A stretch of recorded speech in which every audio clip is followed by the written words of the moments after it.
known probably for about 20 years that about 1 in 6 men have been sexually abused as children. And it's a figure that I think is startling to a lot of people, because I think a lot of people think of sexual abuse as something that really applies mainly to women, to young girls, but actually somewhere in the neighborhood of about 15–16% of boys are also sexually abused as children. And I think what we sometimes forget is that we think of men as men, and there's an overlay of masculinity and all kinds of sort of a cultural overlay over that, and it's hard to think of men as victims. But men were children, and children are vulnerable. They're vulnerable whether they're boys or girls.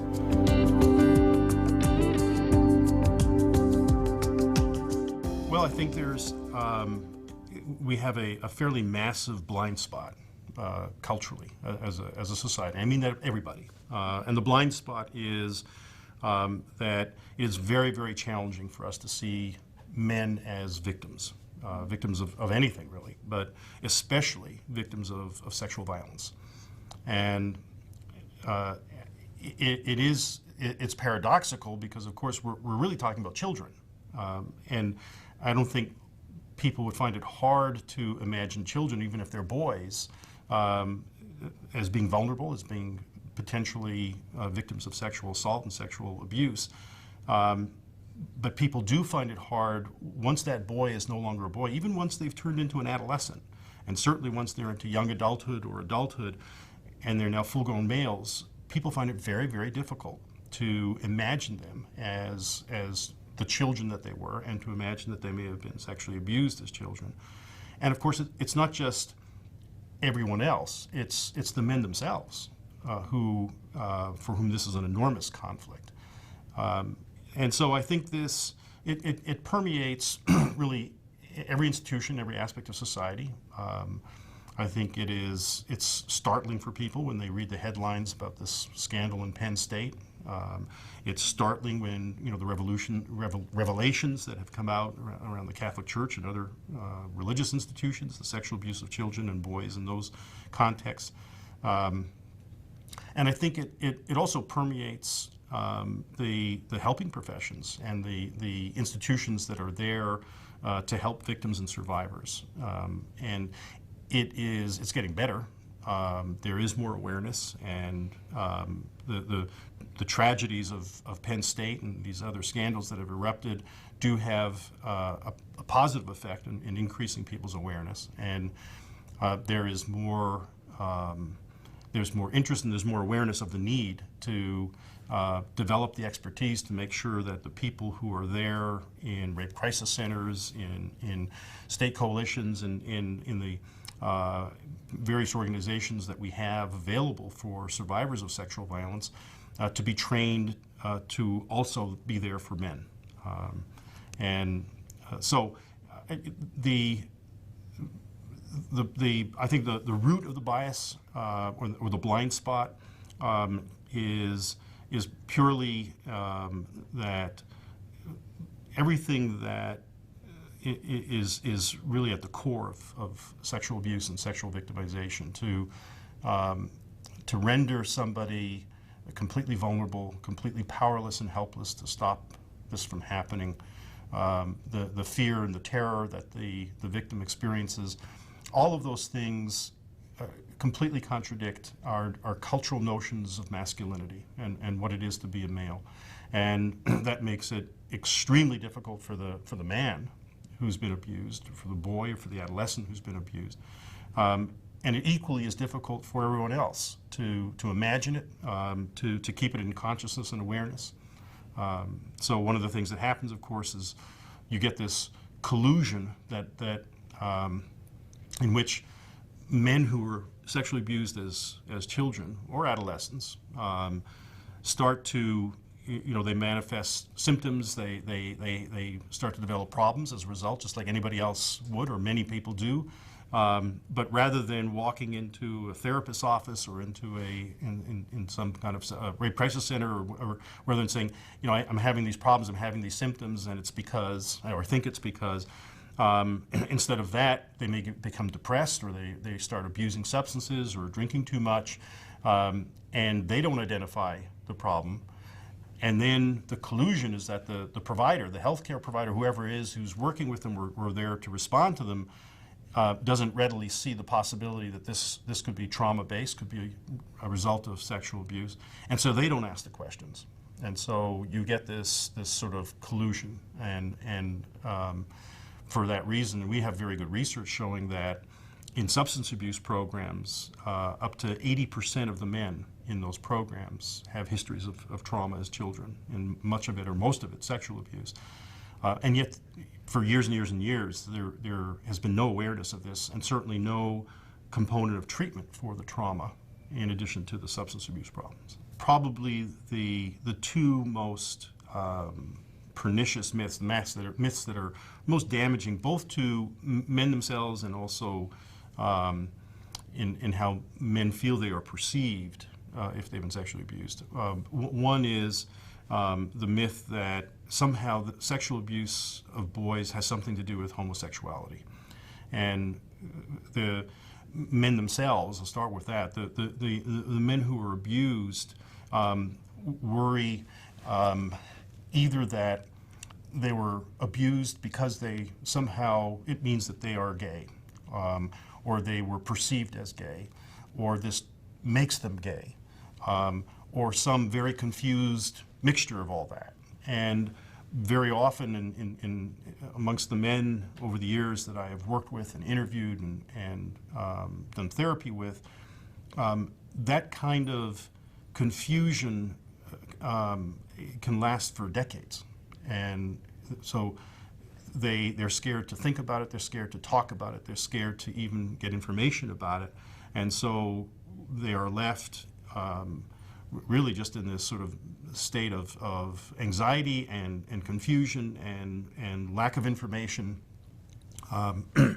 And so that's on one side of the ledger, is their confusion about this. On the other side of the ledger, there's quite widespread belief that somehow, if you're talking about sexual abuse of boys, we know that the majority of that abuse is perpetrated by males. And so a lot of people then think, well, somehow that is a homosexual act, that somebody there must have been a homosexual, or there was the perpetrator or the victim or both. And actually we know that the truth is that in the vast majority of cases, it has nothing to do with homosexuality, and that the perpetrator is heterosexual, and of course the child is just a child. The child is neither heterosexual or homosexual, and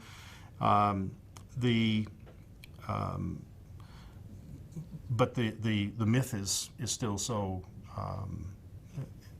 strong that it's one of the things. It's probably one of the most powerful things that keeps men silent. Is this idea that if they come forward and acknowledge that they were sexually abused, that people will look at them now as though, or wonder, is he gay? And that's something that I think we just need to be very, very proactive about, just getting information out there, that this has nothing to do with sexual orientation. These are children who are vulnerable, who were preyed on because they were vulnerable, because they were children.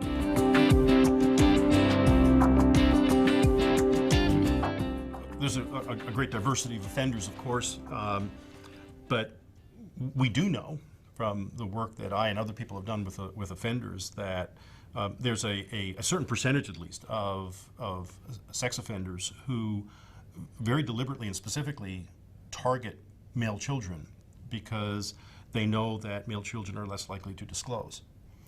So there are some very famous cases of sex offenders who had just dozens and dozens, scores of victims, and some of the clergy cases where the offenders were not specifically sexually oriented towards male children, but they abused almost exclusively male children, and it was specifically because they knew that it was essentially safer for them, because boys are less likely to disclose.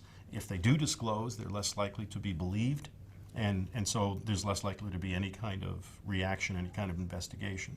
Other than offenders understanding that essentially they're safer sexually abusing boys, the grooming process is is pretty much the same. I think the research does suggest that there is a greater percentage of non-family perpetrators of male children. Now, we have to be a little cautious about interpreting those data because they may be skewed.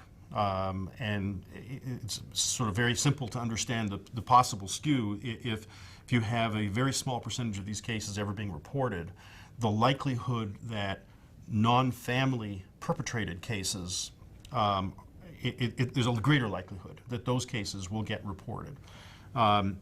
So that may be why we have this finding, but nevertheless, it's reasonably robust. A number of researchers have found this, that there's a greater percentage of non-family perpetrators, and it does fit with at least some of the major cases that we see unfolding, such as at Penn State, where predators identify a group of particularly vulnerable boys, it may be boys who are in foster care, it may be boys who come from homes and families that are disadvantaged in various ways, single parent homes.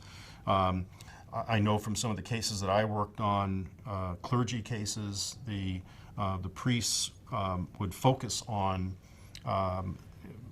families within the parish where there was a single mother with multiple kids, knowing full well that she was overwhelmed, and they would literally groom the mother first and gain her trust. And while they were doing that, of course, they would be watching the kids and figuring out which of these kids they were going to focus on, target, and then pick that kid and then say to the mother, how about I take Johnny and train him to be an altar boy? And of course, the mother would feel just blessed that, this priest is willing to do this. And of course, this is one child she doesn't have to worry about in her mind. So the other circumstance where we see a lot of sexual abuse of boys, of course, is in sports by coaches. And we have no idea whether it's happening more frequently to boys, because again, we have to be cautious that we may be hearing more about those cases for other kinds of reasons, and that gives us again a kind of a skewed impression of where it's happening. But until we have the opportunity to really sort of dig into that and really figure out whether that's true or not, it's certainly the case that that is one of the circumstances that we see a lot of these cases emerging from is coaches, and that fits also with our understanding of child predators, that they look for opportunities where they have access to kids.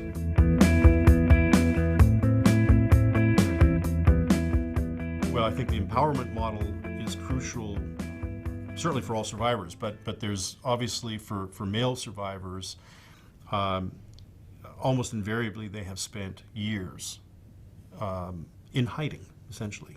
Hiding from themselves, and certainly hiding from everyone. And to step out of that secrecy and that covert existence, and to feel that you can speak about what happened, to feel empowered to do so is just an enormous experience, an enormous step for men.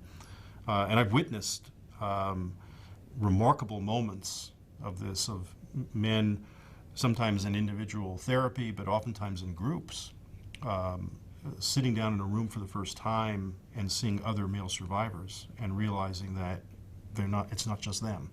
And so that's an extraordinarily important and powerful part of recovery for any male survivor.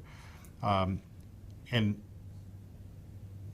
very much so because almost invariably what they have internalized for years is a sense of their own inferiority, that either they were inferior, therefore they were targeted. So by inferior, I mean they were weak and vulnerable, and to them that means that they're inferior. Or because they were abused, because they felt terror, they felt powerless, they felt helpless. That makes them weak and inferior. And so they have spent oftentimes years and years, sometimes decades, feeling inferior to other men and just globally inferior to other people. And the process of overcoming that and feeling a sense of your own strength is a crucial part of their recovery.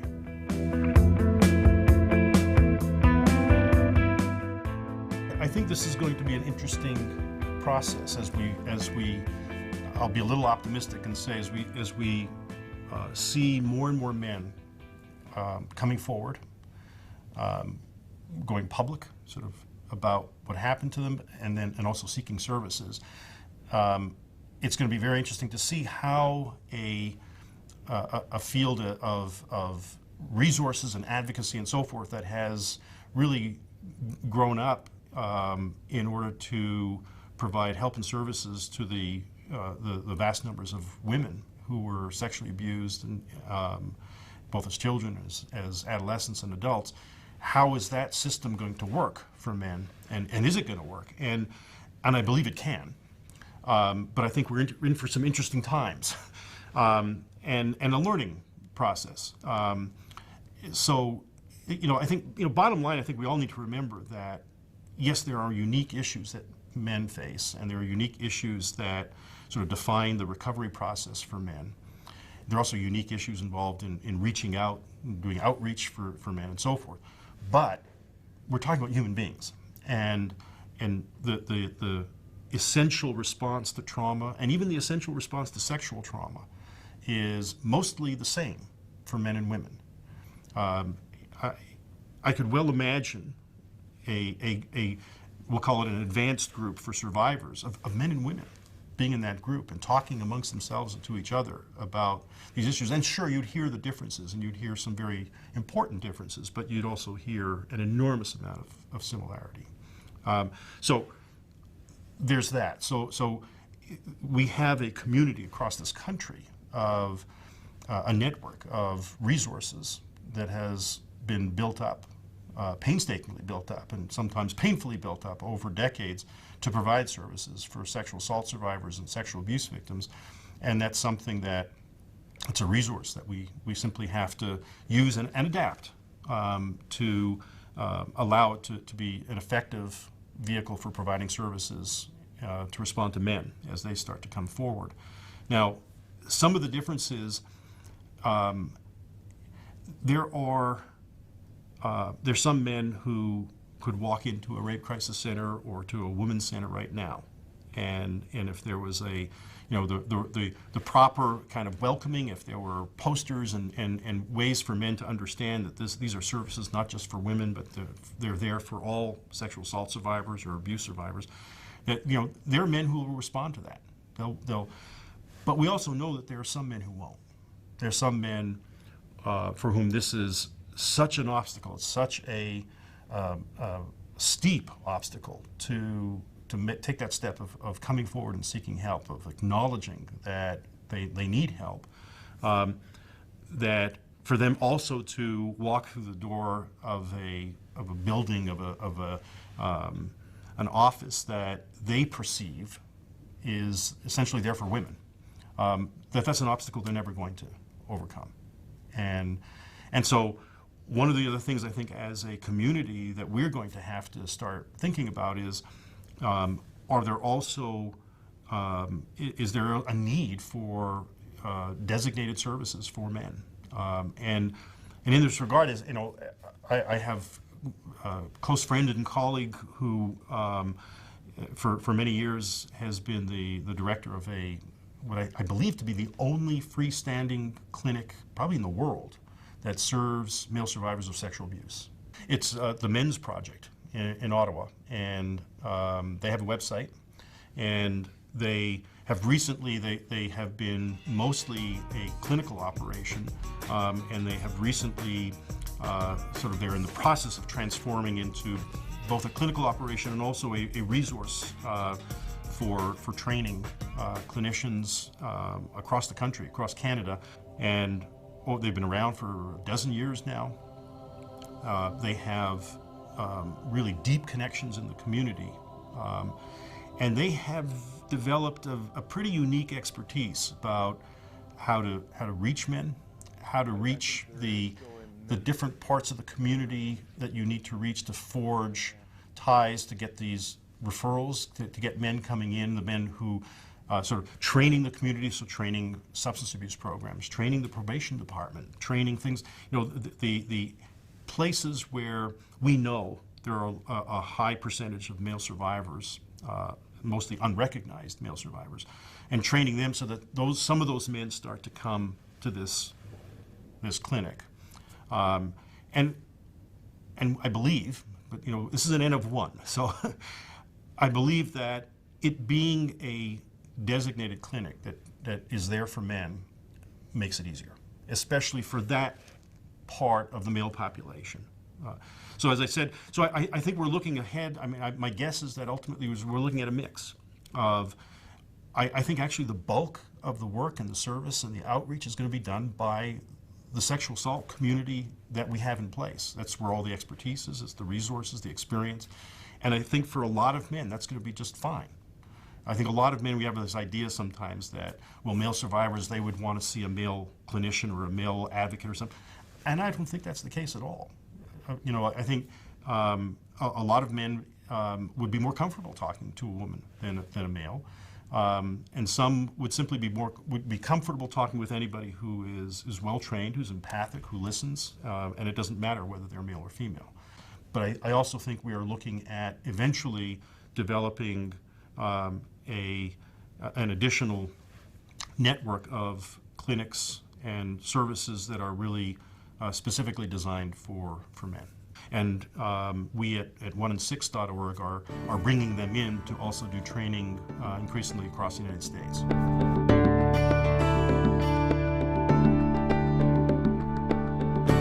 I think group treatment is an ideal modality for male survivors.